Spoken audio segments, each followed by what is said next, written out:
Toh pencarian dua orang anak yang terseret arus sungai. Alhamdulillah ya bentar lagi ya. Musibah yang meliputi kecelakaan transportasi, bencana akibat faktor alam dan non-alam yang melibatkan korban manusia kerap terjadi.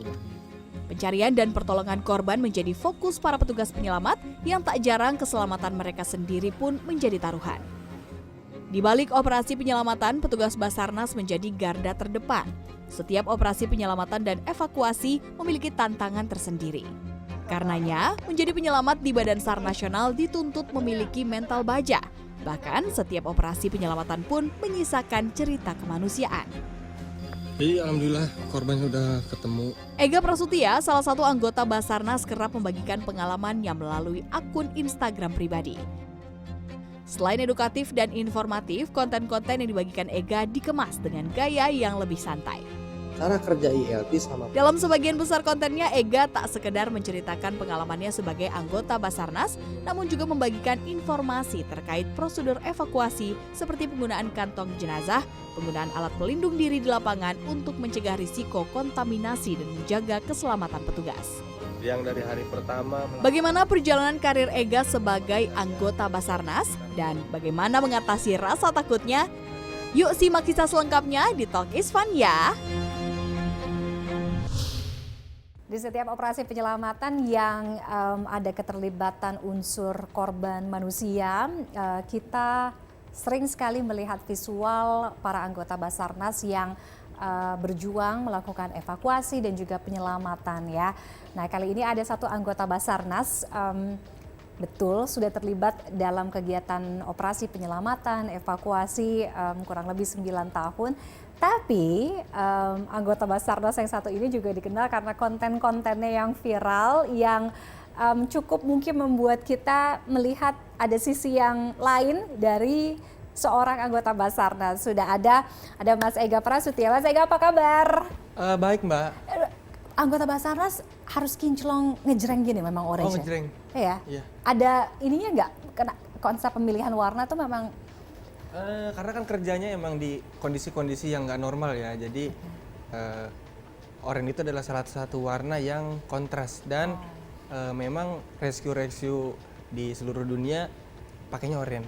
oke. Gitu. Kalau Mas Ega sudah 9 tahun ya? Kurang lebih 9 tahun. ya? Iya. Kurang lebih 9 tahun jadi anggota Basarnas. Pada saat itu berarti memulai di usia yang sangat muda. Ini pekerjaan pertama? Pekerjaan pertama. Pekerjaan pertama, oke. Apa yang memutuskan atau menggerakkan ingin jadi anggota Basarnas? Gimana ya? Jadi dulu itu memang saya itu dulu kuliah. Nah setelah kuliah ini di tengah perjalanan akhirnya ada keterbatasan secara ekonomi lah ya.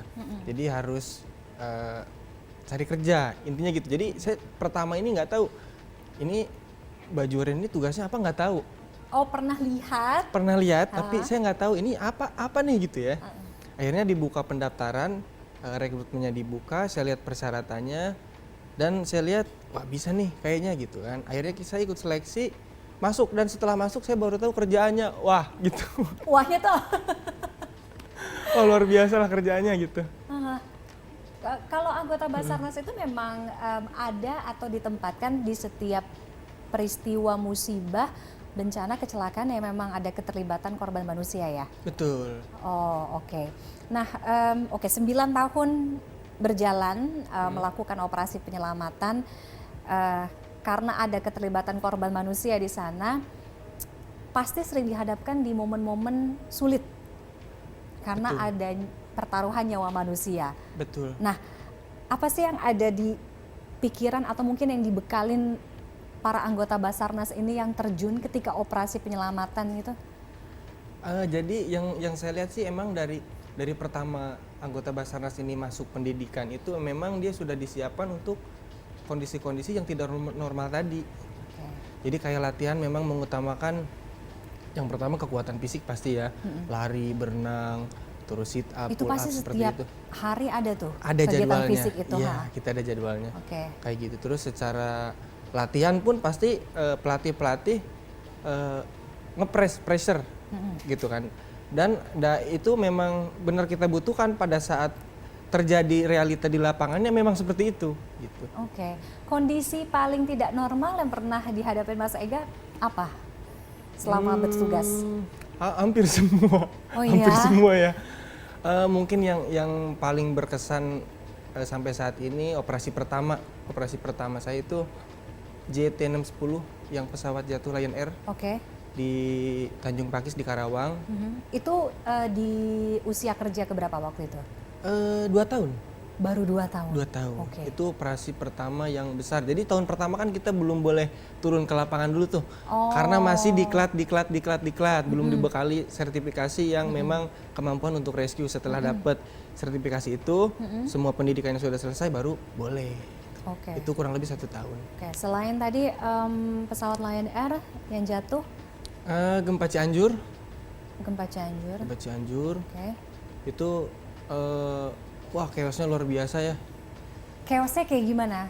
Mungkin kita mulai dari yang pengalaman pertama itu biasanya yang paling membekas tuh. Yang JT610. Jadi dulu itu kan memang kita diinfokan ada pesawat jatuh. Semua udah ready, kita berangkat ke lokasi, langsung searching pencarian ya kan. Saya pun naik pesawat aja saya belum pernah. Waktu saat evakuasi JT610 itu, kita pencarian ternyata maaf ya, jadi korbannya ini sudah berbentuk body part. Oke. Berbentuk body part. Jadi kita masukin ke kantong jenazah itu sudah serpian-serpian kecil. Ya agak shock juga di situ. Wah, ternyata nemu sepatu, ternyata ada isinya gitu. Masuk. Apa yang ada di pikiran Mas Ega pada saat itu? Yang pasti shock sih Mbak ya. Saya shock banget gitu. Wah, ternyata gini loh. Tapi dengan berjalannya waktu akhirnya beradaptasi. Sampai sekarang ya alhamdulillah sih lancar-lancar aja gitu. Karakteristik setiap peristiwa bencana itu kan beda-beda ya. Betul. Ada gempa, kemudian longsor, pesawat jatuh, ya kan. Proses evakuasinya pun medannya beda-beda. Tapi yang pernah dihadapi mana yang paling sulit? Yang paling sulit sejauh ini gempa Cianjur kemarin. Karena itu kalau film itu maaf ya kayak film zombie. Kita rescue datang di tengah jalan, kiri kanan itu udah chaos. Jadi saya tuh lihat warga-warga di situ tuh udah ada yang gendong anaknya, mohon maaf ya anaknya udah berdarah. Iya, ada yang bawa keluarganya dan itu kita mobil rescue ini sampai di gedor-gedor. Gedor-gedor itu Karena orang minta tolong. Dan jumlahnya nggak sedikit, banyak orang itu. Dan Makanya di nggak dalam mungkin nampung, betul di dalam mobil sampai bingung ini yang mana dulu gitu. Karena emang masih chaos, hari pertama itu masih chaos banget. Sinyal nggak ada, listrik nggak ada, bangunan semua runtuh di situ. Bantuan logistik belum masuk juga. Gitu. Ketika dihadapkan dengan kondisi yang seperti itu, ada nggak pernah apa keputusan yang paling susah yang pernah diambil gitu? Misalkan ketika yang tadi gempa Cianjur itu ya Mas Ega sampaikan, satu mobil nggak mungkin nampung berapa 30-50 orang. Betul. Kan, sehingga untuk memilih siapa dan yang mana duluan yang harus didahulukan, saya nggak tahu pertimbang. Maksudnya nggak pernah kepikir, nggak pernah kebayang kalau saya ada di posisi itu sih. Gimana Mas? Kalau di kita itu ada yang namanya trias kategori. Jadi yang mana dulu yang kemungkinan peluang hidupnya masih besar itu yang didulukan. Mungkin kebanyakan kalau kita melihat berita itu kan kita melihat hasil akhir dari operasi atau penyelamatannya, tapi pasti kan ada SOP-nya. Betul. Nah, SOP itu standar operasi SAR ketika itu berhubungan dengan nyawa manusia itu bagaimana? Untuk di bangunan runtuh yang pastinya ada tahapan-tahapan sebelum melakukan evakuasi ya. Namanya bangunan runtuh kan itu adalah salah satu bangunan yang tidak stabil. Bahkan penolong pun beresiko besar menjadi korban. Betul. Nah, jadi kita udah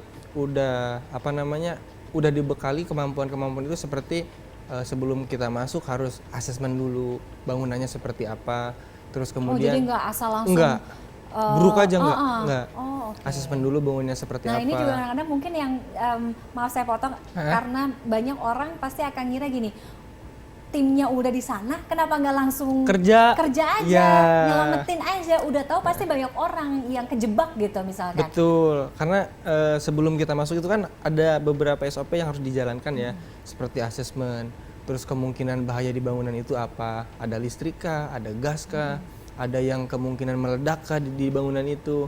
Yang kedua, kalau itu udah clear semua, kita kan udah tahu, udah punya data nih apa aja yang harus kita siapkan untuk mencegah hal itu terjadi.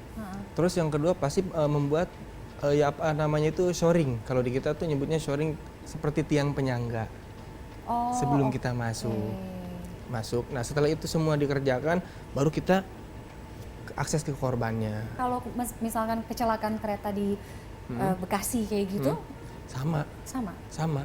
Itu kan ada potensi bahayanya juga, sama gitu. Oke. Ini juga saya sempat lihat tuh ada pertanyaan juga kayak di IG-nya Mas Ega, kenapa sih harus lebih dari 2 orang gitu yang masuk gitu? Oke. Alat-alat yang kita pakai ini kebetulan gimana ya? Jadi bisa melukai kita sendiri sebagai penolong. Karena yang pertama bobotnya itu berat. Yang kedua yang kalau dikaitkan sama kecelakaan di jalan tol atau kecelakaan mobil yang emang sifatnya harus memotong mobil untuk akses korban itu keluar, itu alat-alat ekstrikasi itu bobotnya berat, dan yang kedua pemotongannya itu kadang-kadang dekat banget sama korban. Nah, itu makanya harus 2 orang. Karena yang satu ini dia hanya gitu ya? Betul, yang satu orang ini yang pakai alat itu hanya fokus untuk memotong. Jadi tenaganya, energinya difokuskan untuk itu, sedangkan yang di belakang ini gunanya dia untuk mengingatkan. Jadi kan ada safety officer. Safety officer itu orang yang mengawasi pekerjaan ini masih safe atau enggak. Yang kedua ini tandem. Jadi safety officer ini kalau misalkan ada potensi bahaya, dia lemparnya ke tandem. Kenapa enggak langsung? Karena yang ini udah fokus. Suaranya kan bising di mana-mana. Udah fokus, dia nggak akan denger gitu. Oke. Apa sih Mas tantangan paling besar jadi anggota Basarnas? Yang mungkin orang tuh belum bisa paham. Takut nggak bisa pulang lagi aja. Kadang-kadang kepikirnya itu ya. Jadi waktu Cianjur pun sama, kita di hari pertama datang ke situ ada orang terjepit bangunan, dan kebetulan di situ gempa susulan masih terus terjadi, orangnya masih hidup. Ya secara SOP kita sudah memasang A, B, C, D, E, F, G gitu kan. Tapi secara manusiawi kan tetap ada rasa takut. Ini gimana kalau lantai 2-nya ambruk ke lantai 1 pas kita masuk? Otomatis kan ya ujung-ujungnya sih pasrah gitu. Kalau udah semua SOP kita lakukan, ya kita ikhlas pasrah gitu. Kalau Mas Ega misalkan dapat panggilan ada musibah atau ada bencana, begitu lihat langsung kondisi di lapangan chaos, langsung telepon keluarga dulu, karena itu tadi kan takut nggak bisa pulang gitu. Apa kalau Mas Ega sendiri? Kalau sejauh ini karena udah lama ya, kalau saya berangkat ya pasti mereka udah tahu. Jadi lebih ke kayak misalkan di rumah ada masalah, misalkan listrik mati atau apa segala macam mati, itu orang rumah nggak nimbrung dulu. Oh karena dia tahu mau kerja nih, kerjanya kayak gimana. Jadi lebih ngerti mereka. Oke, pernah gitu diminta sama orang tua atau keluarga mungkin cari kerjaan lain nggak? Sejauh ini enggak sih ya, belum. Okay. Enggak. Sejauh ini mereka mendukung dan mereka bilang sih kerjanya bagus gitu kan. Ya saya sih lebih ke minta terutama ke orang tua ya, lebih ke minta ya udah doain aja, yang penting mah Insya Allah selamat. Insya Allah selamat. Okay. Gitu. Kita kan taunya berarti kan anggota Basarnas itu kuat, tough gitu ya. Tapi kalau Anda explore konten-kontennya Mas Ega, justru Anda menemukan sisi sebaliknya, karena dia adalah anak papi. Jadi anak papi jadi nyasar jadi anggota Basarnas. Iya, anak papi ceritanya nyasar jadi anggota Basarnas.